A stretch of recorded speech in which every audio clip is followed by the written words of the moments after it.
आज हम लोग कक्षा 9 की पाठ्य पुस्तक विज्ञान अर्थात साइंस के अंतर्गत जीव विज्ञान यानी बायोलॉजी में जो पहला चैप्टर है जीवन की मौलिक इकाई, इस चैप्टर को अध्ययन करने जा रहे हैं।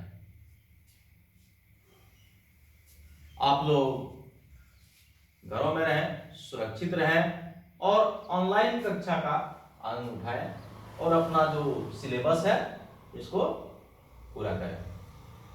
Stay safe, stay home.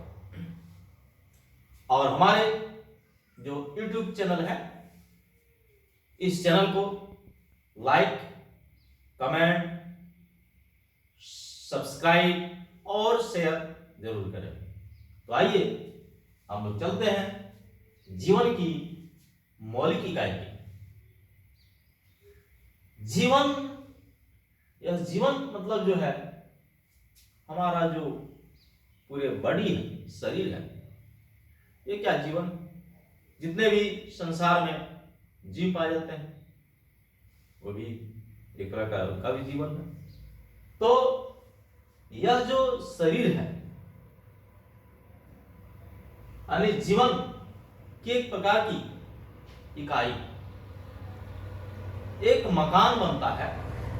उस मकान को देखिए उदाहरण के तौर पे, उसमें शुरुआत होती है एक ईंट से और धीरे धीरे एक बड़ा बिल्डिंग बन जाता है, एक मकान बन जाता है।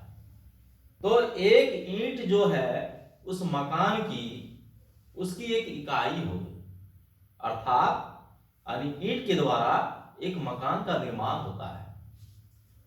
और इसी प्रकार देखते हैं कि यानी कोशिका, सेल, जिसे हम लोग सेल कहते हैं, कोशिका को सेल या कोठरी मान के चलिए। तो यह क्या है, कोशिका क्या है?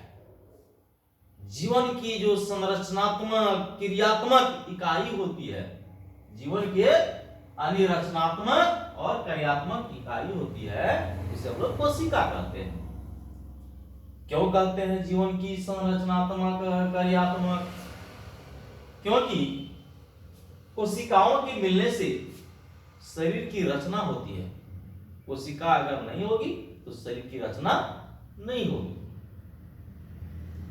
और साथ ही पूरे शरीर के कार्य जो होता है कोशिकाओं के कारण ही यानी संपन्न होते हैं। उसी का प्रतिफल है। अगर क्रियात्मक इकाई अगर होगी, इसका मतलब कि सारा कार्य शरीर में फंक्शन जितने होगी वो सब हमारे कोशिका के द्वारा होगी। तो आइए अरे हम लोग कोशिका के बारे में जानकारी प्राप्त की। यानी कोशिका जो है जीवन की जो रचनात्मक क्रियात्मक इकाई है, इसी को हम लोग क्या कहते हैं, कोशिका कहते हैं। उदाहरण के तौर पर अब देखते हैं यह क्या है, प्याज का एक प्रकार का झिल्ली है। और इस झिल्ली में देखेंगे जब सूक्ष्मदर्शी में, माइक्रोस्कोप में, तो ये एक प्रकार का ये धारी टाइप का है। और यह जो है एक प्रकार का, एक कोशिका से धीरे धीरे एक प्रकार का ये क्या हुआ, एक जीव बन गया है, प्याज बन गया, एक प्रकार का पौधा बन गया। तो कोशिका जो है यानी कोशिकीय रचना के आधार पर कोशिका को दो बड़े समूहों में बांटा गया है। कौन कौन सा समूह में? तो सबसे पहले एक कोशिक जीव और दूसरा क्या होता है, बहुकोशिक जीव। यानी एक कोशिक जीव जिसे हम यूनिसेलुलर कहते हैं और बहुकोशिक को मल्टीसेलुलर। मल्टीसेलुलर, मल्टी मतलब एक से अधिक। अब आइए सबसे पहले ये कोशिक जीव किसे कहेंगे? ऐसे जीव जिसका शरीर केवल एक कोशिका से बना होता है उसे हम लोग एक कोशिक जीव कहेंगे, केवल एक कोशिका। और बहुकोषी जीव। तो बहुकोषी जीव जो है ऐसे जीव आते हैं इसके अंतर्गत जिसका शरीर एक से अधिक कोशिकाओं से मिलकर बना होता है, उसे हम बहुकोशिक जीव कहेंगे। हम लोग मनुष्य क्या है, बहुकोशिक जीव है। क्यों? क्योंकि हमारा शरीर एक से कई कोशिकाओं से मिलकर बना होता है, तब जाके एक शरीर बनता है।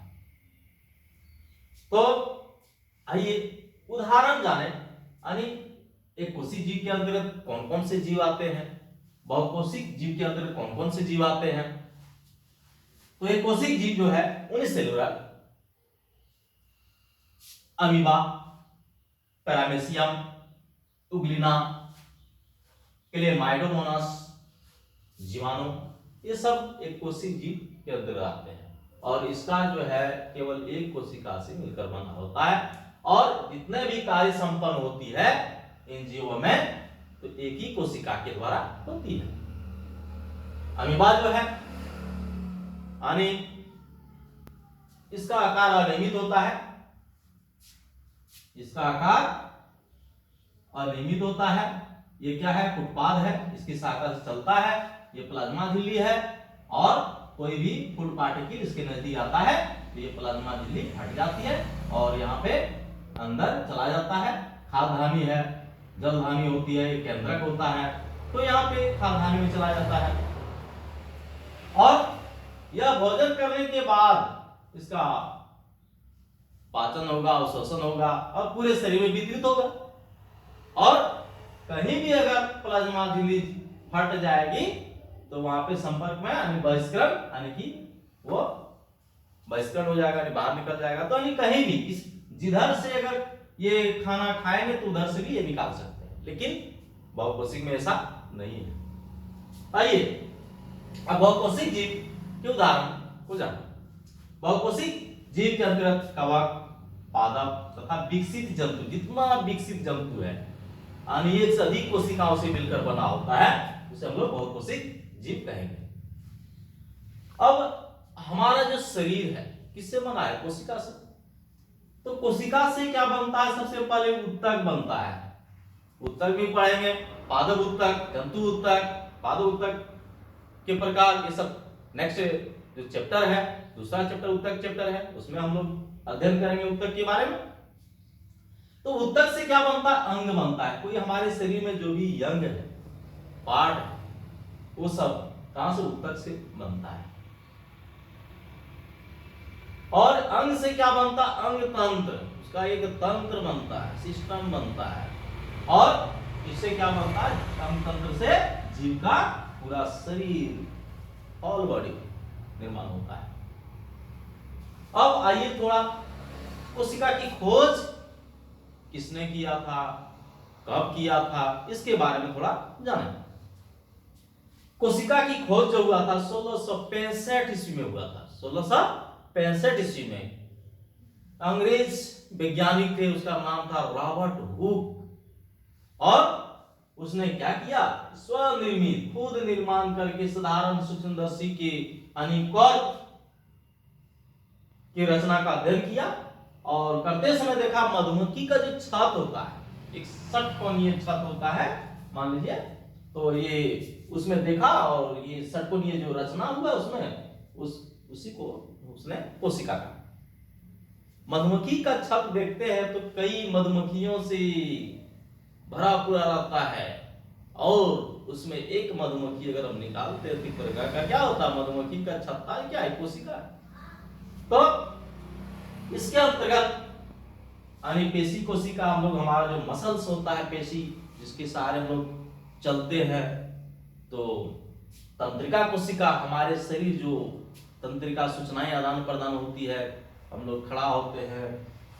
साथ ही शुक्राणु, शुक्राणु जो है एक प्रकार का मनुष्य, यानी जो मनुष्य में नर होते हैं ये शुक्राणु निकलते हैं और मादा से अंडाणु निकलते हैं और उसके साथ ही दोनों का मिलन से एक जीव की रचना होती है, यानी कोशिका से एक जीव का रचना होगी। साथ ही अस्थि कोशिकाएं भी होती है। अस्थि हमारे शरीर में जितने हड्डियां हैं ये क्या है, ये कोशिका है, असली कोशिका है।